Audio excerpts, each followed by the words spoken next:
Pernahkah kamu menangis, sedih karena beban hidup yang begitu berat? Pernahkah kamu menangis, berlinang air mata karena merasa tidak berdaya?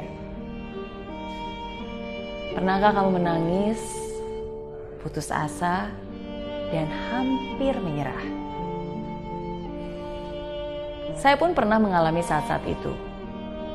Dan di saat saya menangis, di saat saya merasa tidak berdaya, saya selalu ingat sebuah cerita.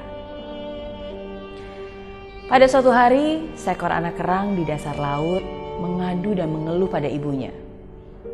Karena sebutir pasir tajam masuk tubuh kerang tersebut. "Anakku," kata sang ibu sambil bercucuran air mata. "Ibu tahu, pasti kamu kesakitan. Ibu tahu, rasanya pasti gak nyaman. Tapi Tuhan tidak memberikan kita tangan. Sehingga walaupun ibu ingin, tapi ibu pun tidak bisa menolongmu.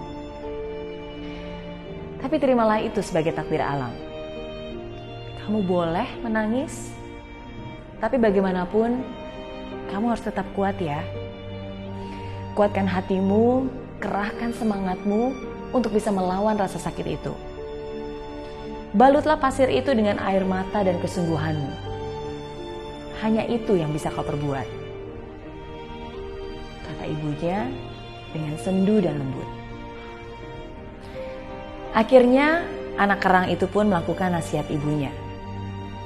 Dengan air mata ia bertahan bertahun-tahun lamanya.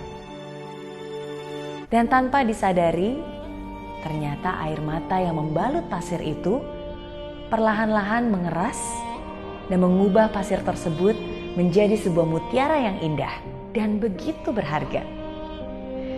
Semakin besar pasirnya, semakin besar rasa sakitnya. Tapi semakin besar juga mutiara indah yang akan dihasilkan. Saya selalu ingat masa-masa ketika saya menangis. Ketika saya harus pisah dari orang tua, bertahan hidup sendiri di negeri orang dengan uang pas-pasan.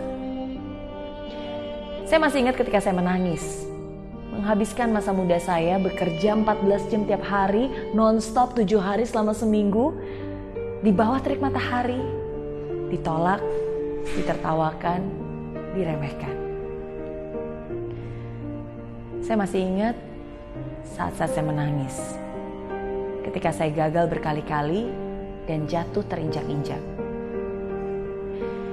Tapi semua itu tidak membuat saya pasrah. Semua itu tidak membuat saya putus asa dan menyerah. Semua itu bisa saya lalui bukan hanya dengan air mata, tapi juga dengan doa dan usaha. Air mata yang sekarang berubah menjadi mutiara yang indah. Pengalaman hidup yang akan selalu mengingatkan saya untuk terus kuat dan tangguh. Pengalaman hidup yang juga bisa menguatkan kamu. Jadi, tetap semangat ya. Saya yakin air matamu yang sekarang membasahi pipimu akan berubah menjadi mutiara indah yang akan membuatmu tersenyum bahagia.